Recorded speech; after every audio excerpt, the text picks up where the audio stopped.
നിങ്ങളുടെ ജീവിതത്തിൽ ദൈവം ഇടപെടണമെന്ന് ആഗ്രഹിക്കുന്ന ഏതെങ്കിലും ഒരു നിയോഗത്തെ സമർപ്പിക്കുക. നാട്ടുകാരോ വീട്ടുകാരോ പ്രിയപ്പെട്ടവരൊക്കെ പറഞ്ഞിട്ടുണ്ടാവും ഇതൊന്നും നടക്കാൻ പോകുന്നില്ല.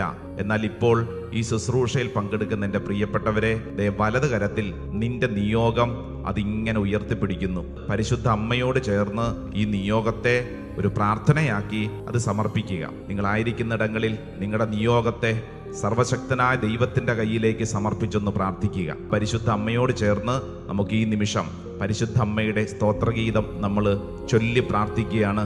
ലൂക്കാ സുവിശേഷം 1-ാം അധ്യായം 46 മുതലുള്ള വചനം വിശ്വാസത്തോടെ അത് പ്രഖ്യാപിക്കണം. മറിയം പറഞ്ഞു, എന്റെ ആത്മാവ് കർത്താവിനെ മഹത്വപ്പെടുത്തുന്നു, എന്റെ ചിത്തം എന്റെ രക്ഷകനായ ദൈവത്തിൽ ആനന്ദിക്കുന്നു. അവിടുന്ന്